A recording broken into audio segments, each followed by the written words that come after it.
अमेरिकी राष्ट्रपति Donald Trump द्वारा US agency for international development यानी यूएसएआईडी के जरिए भारत में मतदाता टर्नआउट बढ़ाने के लिए $21 मिलियन खर्च करने पर सवाल उठाने के बाद अर्थशास्त्री और बीजेपी राष्ट्रीय प्रवक्ता संजू वर्मा ने कहा है कि ये खबर तेजी से फैल रही है कि यूएसएआईडी ने लोकसभा 2024 चुनाव से पहले भारत में मतदाता टर्नआउट और चुनावी नतीजों को प्रभावित करने के लिए $21 मिलियन दिए और जल्द ही मनी ट्रेल भी सामने आ जाएगी। लेकिन ये तथ्य बहुत महत्वपूर्ण है कि राष्ट्रपति ट्रंप ने रिकॉर्ड पर कहा है कि यूएसएआईडी को भारत को $21 मिलियन देने की कोई अधिकार नहीं था। उन्होंने ये तक पूछा है कि यूएसएआईडी किसे फायदा पहुंचाने की कोशिश कर रहा था। साफ है कि वे मौजूदा सरकार को पसंद नहीं करते थे और अलग चुनाव परिणाम चाहते थे। वे किसी और को लाभ पहुंचाना चाहते थे। Of late, there is a news doing the rounds that USAID gave $21 million to influence voter turnout and thereby the electoral outcome in India in the run-up to Lok Sabha 2024 elections. While a money trail will soon be established, the fact that President Trump is on record saying that USAID had no business giving $21 million to India, and he went to the extent of saying, who was USAID trying to benefit? Clearly, they did not like the present government and wanted a different election outcome, and they wanted somebody else to benefit. Who is this somebody else? We all know that the incumbent has been Narendra Modi since 2014. And if USAID wanted somebody else to benefit, clearly no prizes for guessing that somebody is in all likelihood the Congress party. That somebody is in all likelihood Rahul Gandhi, who's made it an open secret that he aspires for the top job. The fact that he's not qualified is a different matter altogether. And the fact that he will never get the top job is no secret either. But now let's get down to the brass tacks, because I always say the proof of the pudding is in the eating. USAID has effected regime changes in large parts of the globe, and in some places it has been highly successful, for instance like in Bangladesh, and in some places it has made failed attempts, but that does not take away from the ulterior and devious motives of USAID, be it Kyrgyzstan, Venezuela, even places like UK, Germany, large parts of Central Africa, so on and so forth.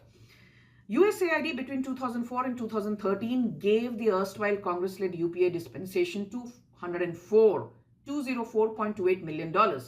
Thankfully, the Modi government does not believe in soliciting or taking funds from dubious organizations, and come 2014-2015, the funds from USAID trickled down to barely $1.51 million.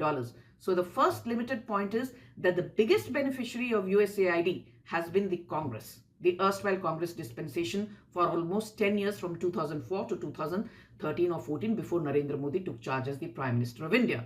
The second point is this, that USAID has also been peddling anti-India narratives through firms like CARE International, through firms like IFES, through firms like CEPPS. IFES in turn has supposedly got former CEC S.Y. Qureshi on its payrolls. Whether this is true or false, time will tell, but S.Y. Qureshi has a lot of explaining to do.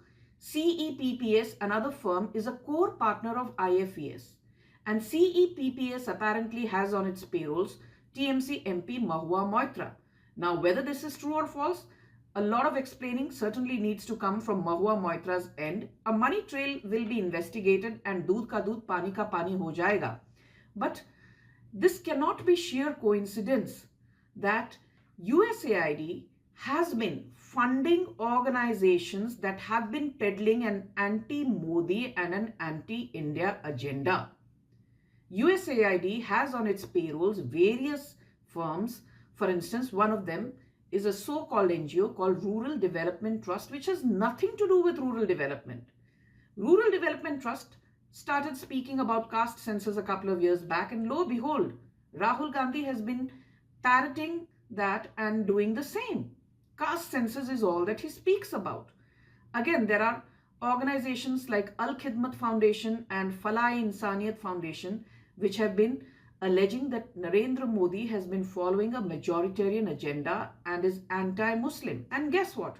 That is exactly the kind of line that Rahul Gandhi and the Darbari Congress ecosystem has been parroting for the last 10 years to malign Narendra Modi. Again, Zakat Foundation, which is funded by USAID, says that the Waqf Amendment Bill brought in by the Modi government is anti-Muslim. And guess what? Rahul Gandhi and the entire opposition Darbari ecosystem, which is anti-Modi, has been peddling the line that Zakat Foundation has been spewing. Again, Zakat is funded by USAID.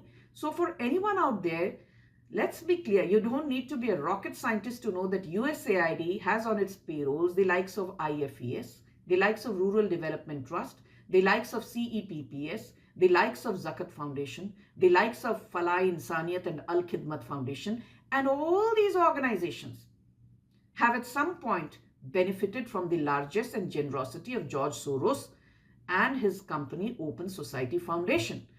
In fact, OCCRP, very close to George Soros, has received $47 million also from USAID. So clearly there is a link between USAID, Open Society Foundation owned by George Soros, OCCRP, which peddles Soros's line, and the Congress Party. Can it be a sheer coincidence that all the USAID funded organizations that I just spoke of, IFES, CEPPS, Rural Development Trust, so on and so forth, Factshala, Data Leads, these are all organizations that have been saying, we need a caste census. Rahul Gandhi peddles the same line. They say Modi is anti-Muslim. Rahul Gandhi says so. They say Ram Mandir is simply a majoritarian agenda and has nothing to do with Hindu civilization. Rahul Gandhi says so. They say EVMs are unreliable and cannot be trusted, and Rahul Gandhi says so. So clearly USAID has not only been financing an anti-Modi agenda, USAID has also been at the forefront of attacking the socio-economic fabric of India by trying to malign and bring down a duly elected government and effect a regime change through malafide means. The fact that USAID has not been able to do so is only because Narendra Modi is hugely powerful and hugely popular, by far the most popular leader in post-independent India, but that does not take away from the fact that USAID, through its various so-called NGOs, has been trying to bring down a duly elected government through malafide means. The Congress needs a lot of explaining to do. Rahul Gandhi needs to come clean and answer. Has Rajiv Gandhi Trust, has Rajiv Gandhi Foundation benefited, taken funds from USAID, yes or no? USAID has clearly funded Sam Pitroda's GKI, Global Knowledge Initiative. Global Knowledge Initiative on its board in turn has two members from the Rockefeller Foundation, Sarah Farley and Nina Fedorov. You don't need to be a rocket scientist to know that Rockefeller has been peddling an anti-Modi agenda. देशभक्त express news channel की खबरें एवं breaking news के लिए बने रहे हमारे साथ।